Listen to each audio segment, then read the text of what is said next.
नमस्कार, सुबह के 10 बजने वाले हैं, वक्त है अपना बिहार का और मैं हूं आपके साथ विभा उपाध्याय। पूर्व आईपीएस आदित्य कुमार पर शिकंजा अब लगातार कसता जा रहा है। रेड कॉर्नर नोटिस जारी करने की तैयारी की जा रही है। इंटरपोल की मदद लेने की तैयारी इस वक्त आदित्य कुमार को लेकर ईओयू और सीआईडी को इसे लेकर प्रपोजल भेजा गया है। 1 महीने से आदित्य कुमार फरार चल रहे हैं। वहीं पटना में इनका लास्ट लोकेशन पता चला था और 15 अक्टूबर से लगातार इनका मोबाइल फोन बंद है। आदित्य के विदेश भागने की आशंका इस वक्त जाहिर की जाती हुई ईओयू की एसआईटी कर चुकी है छापेमारी और यूपी के मेरठ में इसे लेकर छापेमारी की गई। आदित्य कुमार का मोबाइल नंबर भी 15 अक्टूबर से ही बंद पाया जा रहा है। उनका लास्ट लोकेशन जो इस वक्त ट्रेस में है वो पटना में था और उसी दिन ईओयू ने आदित्य कुमार पर केस दर्ज किया था।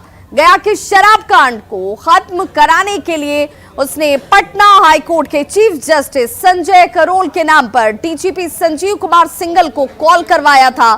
अब यह आशंका जाहिर की जा रही है कि आदित्य कुमार गिरफ्तारी के डर से देश छोड़कर विदेश फरार तो कहीं नहीं हो गए हैं, इसलिए इंटरपोल की मदद लेने की तैयारी चल रही है और इसके लिए ईओयू की तरफ से सीआईडी को रेड कॉर्नर के लिए प्रस्ताव दिया गया है। वहां से उस प्रस्ताव को नोडल एजेंसी सीबीआई के पास भेजा जाएगा।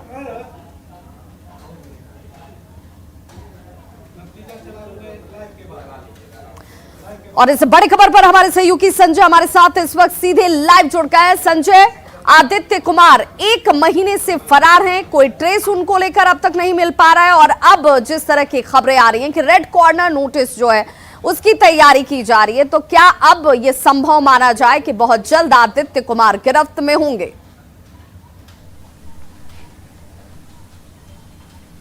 देखिए, रेड कॉर्नर नोटिस तो पहले भी जारी की जा चुकी है कई मामलों में। हालांकि जो एक्यूज्ड है वो अब तक सालों पटना की हम बात कर लेंगे, डबल मर्डर केस हुआ था, ट्रिपल मर्डर केस था, तो उसमें जो बेटा था वही हत्यारा था, उसके खिलाफ रेड कॉर्नर नोटिस जारी की गई और वो एक्यूज आज तक नहीं पकड़ा गया।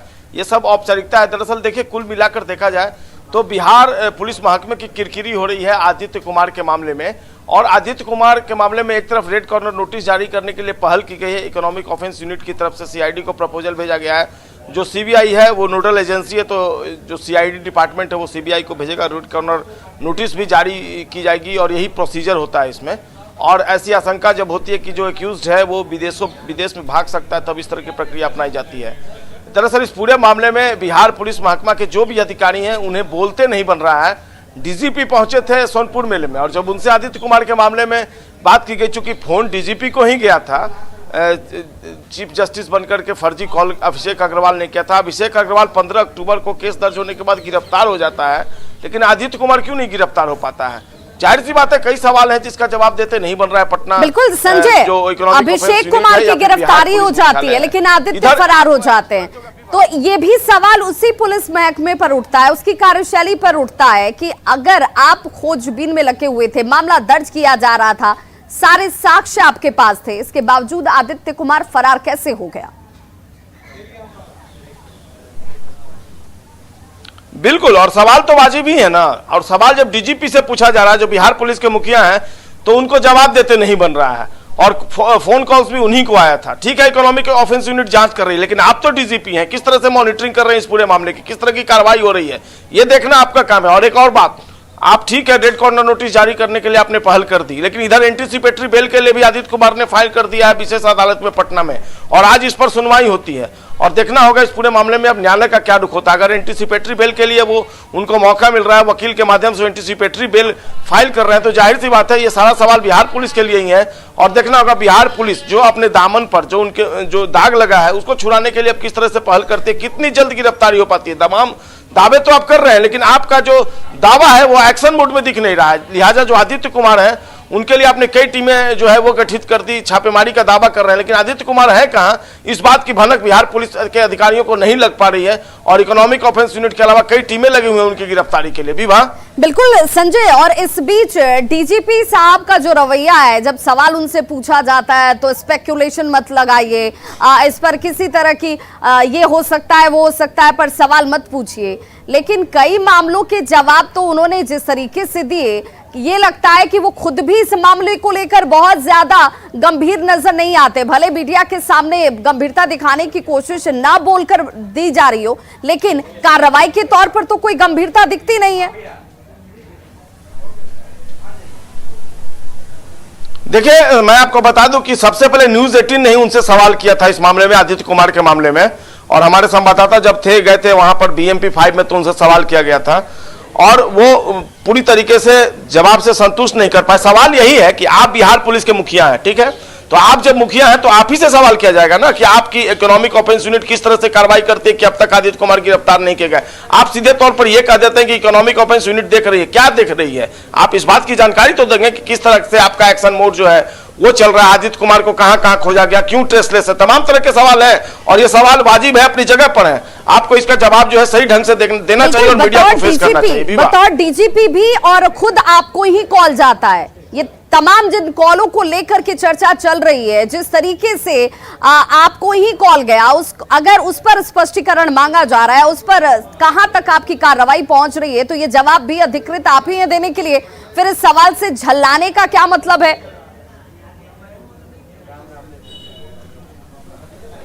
बिल्कुल बिल्कुल, और सवालों के घेरे में डीजीपी साहब आप खुद हैं। और ये सारा मामला कब उजागर हुआ? जब उनका जो एक्शन था, उनके खिलाफ जो जांच चल रही थी, उसमें क्लीन चिट दे दिया गया। देखिए, कोई मामूली ऑफेंस नहीं है ये, और बिहार पुलिस के लिए शर्मसार कर देने वाली घटना की शायद ही कभी बिहार पुलिस के इतिहास में इस तरह की घटना हुई हो कि जो आदित्य कुमार, जो IPS अधिकारी जांच के घेरे में हो, एक फर्जी कॉल पर उनको क्लीन चिट दी जाती है। सवाल तो यही है कि क्या कोई डीजीपी ऐसे हो सकते हैं जो एक फर्जी कॉल या किसी भी तरह के कॉल पे वो किसी अधिकारी को क्लीन चिट दे दे और वो बजाबता उसकी पोस्टिंग भी हो जाती है AIG के तौर पे हेडक्वार्टर में? तो क्या किसी फर्जी फोन कॉल पे किसी अधिकारी को क्लीन चिट दी जाएगी? सवाल तो कई हैं, लेकिन इसका जवाब देते नहीं बन रहा है, चाहे वो कोई भी अधिकारी हो, पुलिस महकमे के या पुलिस मुख्यालय के। बिल्कुल, और सवाल खुद डीजीपी को लेकर के भी अब संशय के जो है लोगों के मन में उठ रहे हैं, और जब तक कार्रवाई नहीं होगी, आदित्य कुमार गिरफ्तार नहीं होंगे, तब तक ये सवाल पूछे जाते रहेंगे और डीजीपी साहब को जवाब देना होगा। बहुत बहुत शुक्रिया संजय इस तमाम जानकारी के लिए। और अब ये जान लीजिए कि जिस रेड कॉर्नर नोटिस को लेकर तैयारी की जा रही है, आखिर वो रेड कॉर्नर नोटिस है क्या? रेड कॉर्नर नोटिस को रेड नोटिस भी कहा जाता है। अब ग्राफिक्स के जरिए जरा ये समझिए और जानिए कि जिस रेड कॉर्नर नोटिस की चर्चा अब लगातार आदित्य कुमार के मामले में हो रही है, ये red corner notice red notice के नाम से भी जाना जाता है। इसमें अपराधी के विदेश भागने की आशंका होती है और तभी इसका इस्तेमाल होता है। इसके जरिए ही दूसरे देश के पुलिस को अलर्ट किया जाता है। रेड कॉर्नर नोटिस इंटरपोल के जरिए जारी किया जाता है और इंटरपोल का मतलब इंटरनेशनल पुलिस होता है। राज्य के CID के जरिए इस प्रक्रिया की पूरी की जाती है। ये प्रक्रिया अगर किसी के जरिए पूरी होगी तो वो CID करती है। CID मामले को नोडल एजेंसी CBI को भेजता है और इस वक्त आदित्य कुमार के मामले में इसी प्रक्रिया को फॉलो किया जा रहा है। अब जरा ये जानिए कि इस पूरे प्रकरण में ये जो केस है, ये जो जांच है, वो कैसे आगे बढ़ रही है। फरार IPS के केस में कार्रवाई इस वक्त जारी है। आदित्य शागिर्द अभिषेक को गिरफ्तार कर लिया गया। आदित्य का ये शागिर्द अभिषेक इस वक्त गिरफ्त में है और कई राज इसमें उगले भी हैं। अभिषेक से 5 मोबाइल फोन की बरामदगी की गई है। बाद में 4 और मोबाइल फोन बरामद किए जाते हैं। सभी 9 मोबाइल को जांच के लिए FSL को भेजा गया। जांच टीम में FSL की रिपोर्ट का इंतजार जो है वो इस वक्त किया जा रहा है, क्योंकि इस मोबाइल में किस तरह की बातचीत हुई, किन्हें किन्हें कॉल किया गया, किन्हें किन्हें इस दायरे में लाया गया, ये तमाम चीजों का खुलासा मोबाइल डिटेल से ही हासिल होगा। अब जरा समझिए कि ये पूरा मामला है क्या, जिसमें अब तक क्या कुछ हुआ है, ये सवाल सभी के जहन में है। तो अभिषेक नाम के एक जालसाज ने DGP को फोन किया। फर्जी जज के नाम से DGP को फोन किया जाता है। अभिषेक ने IPS आदित्य को बचाने के लिए चीफ जस्टिस बनकर DGP साहब को फोन लगा दिया। अभिषेक ने रिमांड पर पुलिस को बताया कि उसने ही DGP को फोन किया था। जब उससे पूछताछ की जाती है तब यह खुलासा सामने आया और DGP से बात करने की उसे ट्रेनिंग दी गई थी। अब ये ट्रेनिंग अभिषेक को किसने दी ये भी जान लीजिए। अभिषेक को ट्रेनिंग देने वाला कोई और नहीं, खुद IPS आदित्य कुमार ही थे। फोन करने का पूरा तरीका समझाया गया कि बातचीत DGP साहब से कैसे करनी है, कैसे चकमा देना है, कैसे झांसे में लेना है। दोनों के बीच ये भी तय हुआ था कि आदित्य कुमार की अगर पोस्टिंग हो जाती है तो अभिषेक कुमार को अवैध तरीके से कमाई करने की छूट मिल जाएगी। जांच में ये बात भी सामने आई कि अभिषेक पहले भी जेल जा चुका है और इस पूरे मामले का सूत्रधार आईपीएस आदित्य कुमार, उसे निलंबित कर दिया गया है। हालांकि आदित्य कुमार गिरफ्त से बाहर है। आईपीएस आदित्य पर धारा 420 और आईटी एक्ट के तहत केस दर्ज हुआ है। आरोप है कि गया में एसएसपी रहते हुए मद्य निषेध से संबंधित मामले में लापरवाही भी आदित्य कुमार की तरफ से बरती गई थी। बाद में उन्हें गया एसएसपी के पद से हटा दिया गया। अब सवाल है कि अगर इतना बड़ा फर्जीवाड़ा किया गया तो आदित्य कुमार की गिरफ्तारी आखिर अब तक क्यों नहीं हुई, ये सवाल सभी के जहन में। आईपीएस अमित लोढ़ा के खिलाफ साजिश रची गई। अब देखिए, ये वो तमाम कांड हैं जो आदित्य कुमार की तरफ से किए गए हैं। क्यों रची गई साजिश, ये भी जानना और समझना जरूरी है। आदित्य कुमार आईपीएस अमित लोढ़ा के खिलाफ साजिश रचते हुए नजर आए थे। अमित लोढ़ा को गिरफ्तार करने की साजिश रची गई और गिरफ्तार अभिषेक अग्रवाल के जरिए ये तमाम चक्रव्यूह जो है वो रचा जाता है, साजिश रची जाती है। आर्म्स एक्ट में गिरफ्तार एक युवक पर दोनों की थन जाती है। दोनों के अलग अलग यहाँ पर जो डिसीजन थे वो सामने आए थे। जिस शख्स को गिरफ्तार किया गया, आदित्य कुमार उसे कल्प्रिट बना रहे थे, जबकि अमित लोढ़ा ने इस पूरे मामले में गलती पाई। और ये सब कुछ किया जाता है आदित्य कुमार के इशारे पर युवक को फंसाने के लिए। जांच में अमित लोढ़ा ने आरोपों को गलत पाया। अभिषेक ने चीफ जस्टिस के नाम पर डीजीपी को कॉल किया और अभिषेक ने कम से कम 50 बार इसे लेकर कॉल किए होंगे। फोन कॉल के बाद डीजीपी ने आईपीएस से जुड़े कुछ केस को खत्म भी कर दिया। अब आश्चर्य की बात देखिए कि फोन कॉल पर ही तमाम केस खत्म कर दिए गए। अपने ऊपर शराबबंदी से जुड़े केस को खत्म करने के लिए डीजीपी को फोन कराया जाता है। मामले में गौरव, शुभम और राहुल रंजन को भी गिरफ्तार किया गया। अभिषेक गृह मंत्री का पीए बनकर भी फोन कर चुका है। 2018 में भी अभिषेक को तिहाड़ भेजा जा चुका है। अब जरा समझिए कि इस अभिषेक के साथ जब आईपीएस आदित्य कुमार का लिंक, तो ये लिंक कितने लोगों को इस चक्रव्यूह में फंसा रहा था। 2014 में उसने एक एसपी को भी ब्लैकमेल किया था। पुलिस अधीक्षक के पिता से मोटी रकम की वसूली तक इस पूरे मामले में की गई थी। और फरार पूर्व आईपीएस आदित्य कुमार को रेड कॉर्नर नोटिस जारी करने की तैयारी जो है वो की जा रही है। लेकिन जब इस पर डीजीपी साहब से सवाल पूछा गया तो वो सकपका गए, जवाब देने से बचते हुए नजर आए। दरअसल डीजीपी सिंगल प्रदेश की कानून व्यवस्था को लेकर पुलिस की कामयाबी को गिनाते थकते नहीं हैं। लेकिन जैसे ही सवाल आईपीएस आदित्य कुमार के बारे में पूछा गया तो देखिए किस तरीके से जवाब सामने आया। आईपीएस आदित्य जी के लिए कोई अपडेट है क्या सर? अभी तक फरार है। देखिए, इसके बारे में हम लोग बात करेंगे। मामला अनुसंधान में है और हमारा ईओयू बिल्कुल पूरा ठीक काम कर रहा है। तो एसके सिंगल साहब को आप सुन रहे थे कि आदित्य कुमार के मसले पर जैसे ही उनसे सवाल पूछा जाता है वो कहते हैं कि ईओयू ठीक से काम कर रहा है। चलिए साहब, ईओयू ठीक से काम कर रहा है, लेकिन गिरफ्त में क्यों नहीं आदित्य कुमार? सवाल के जवाब पे आपकी तरफ से ये क्यों नहीं कहा गया कि देखिए आदित्य कुमार के कई साक्ष्य हमारे पास हैं, आदित्य कुमार किस तरीके से घटनाओं को अंजाम दे रहा था। लाल घेरे में जरा इस शख्स को भी देखते चलिए। ये है वो आदित्य कुमार जो फरार हैं और 1-2 दिन से नहीं, 10 दिन से नहीं, पूरे महीने भर से ज्यादा वक्त हो चुका है जब ये फरार हैं। और अब यह आशंका जाहिर की जा रही है कि ये अब देश छोड़कर कहीं तो फरार नहीं हो गए। इसीलिए रेड कॉर्नर नोटिस की तैयारी अब की जा रही है।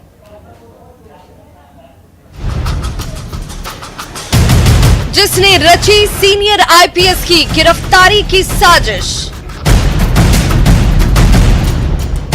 जिसने जज के नाम से डीजीपी को करवाया फोन, जिसने थानेदार का किया गलत इस्तेमाल, जिसने निर्दोष को आर्म्स एक्ट में फंसाया, जो जांच एजेंसियों को लगातार दे रहा है चकमा, जो आईपीएस अधिकारी महीने भर से है फरार, उस आईपीएस अधिकारी का नाम है आदित्य कुमार। आदित्य कुमार को रेड कॉर्नर नोटिस की तैयारी।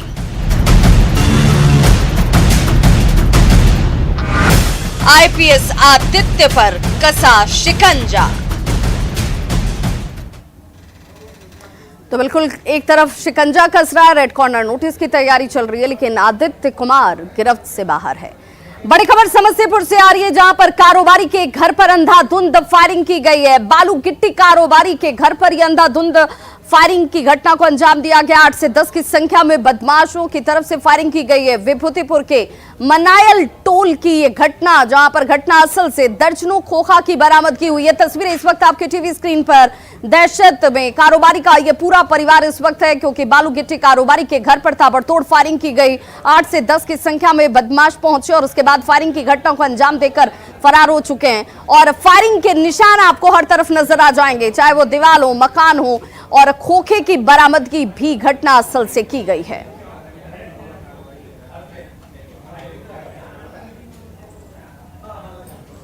तो तस्वीरें इस वक्त आपके टीवी स्क्रीन पर। बड़ी खबर समस्तीपुर से, कारोबारी के घर को निशाना बनाया गया, अंधाधुंध फायरिंग की गई है और इस वक्त इस फायरिंग के बाद से कारोबारी का पूरा परिवार जो है वो दहशत में है, डरा हुआ है। संवाददाता मुकेश कुमार हमारे साथ इस वक्त ज्यादा जानकारी के साथ फोन लाइन पर समस्तीपुर से जुड़ गए हैं। मुकेश, क्या जानकारी मिल रही है? कोई रंजिश, इसके पीछे की वजह?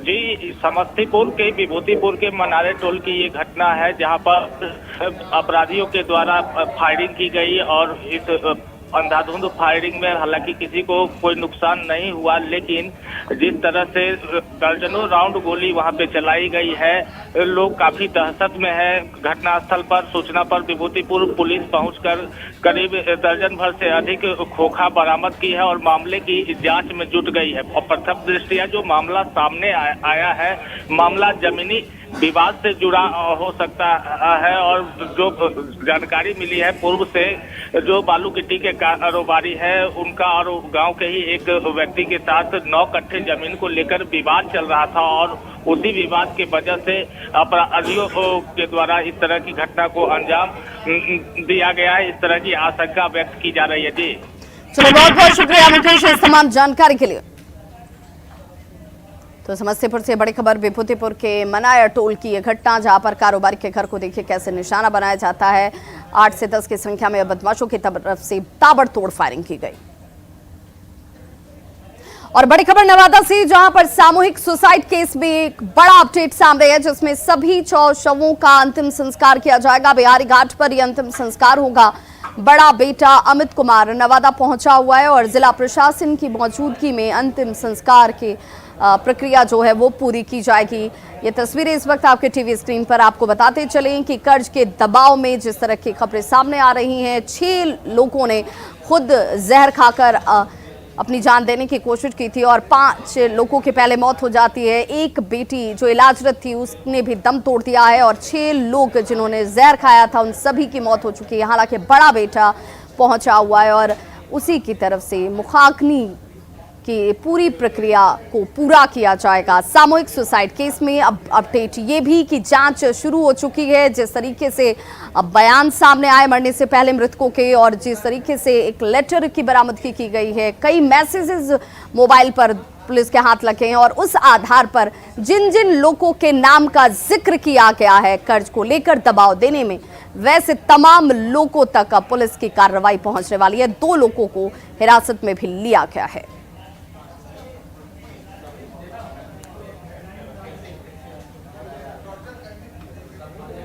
सरकार शिक्षा व्यवस्था दुरुस्त करने को लेकर चाहे लाख दावे कर ले, लेकिन बांका के कुछ स्कूलों की तस्वीर आपको हम दिखाने जा रहे हैं, वो इन दावों पर पानी जरूर फेर देते हैं।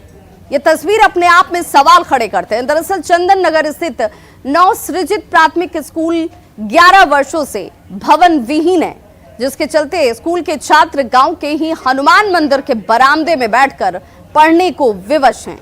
आलम यह है कि 1 से 5वीं तक की कक्षा जो है बच्चों की पढ़ाई जो है वो ब्लैक बोर्ड पर नहीं होती है, क्योंकि ब्लैक बोर्ड है ही नहीं। बच्चे एमडीएम के लाभ से भी वंचित हैं। हालात का जायजा लिया संवाददाता नागेंद्र द्विवेदी ने।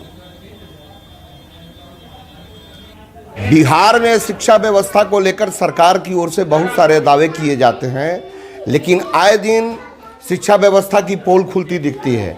कहीं देखा जाता है कि एक रूम में 5 क्लास का क्लास चलता है।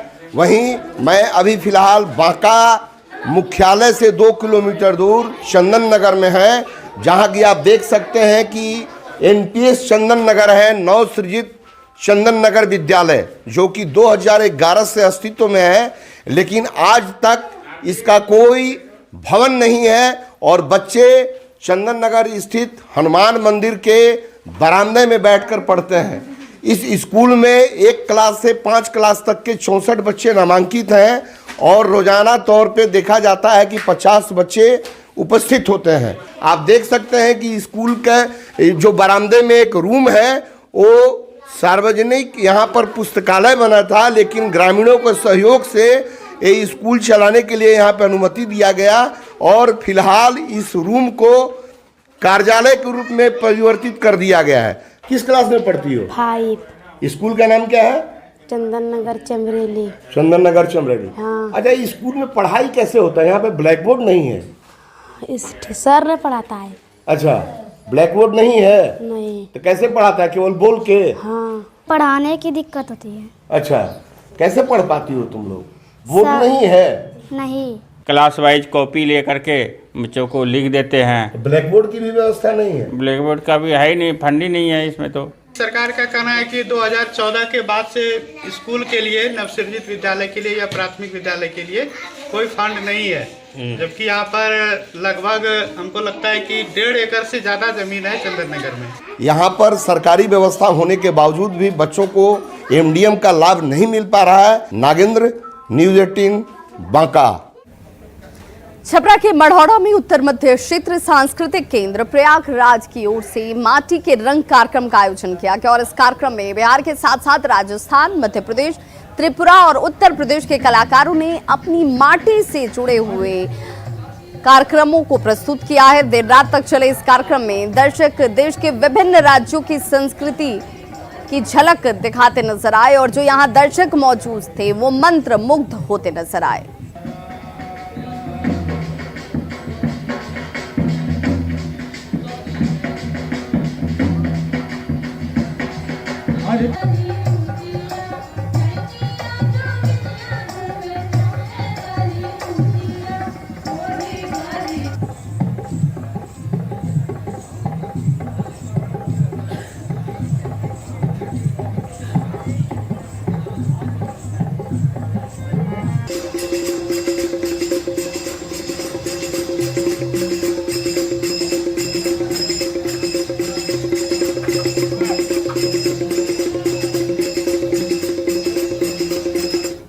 तो खबरों का सिलसिला लगातार जारी है। आप देखते रहिए न्यूज़ 18 बिहार झारखंड, क्योंकि यहाँ खबरों का सिलसिला कभी नहीं थमता।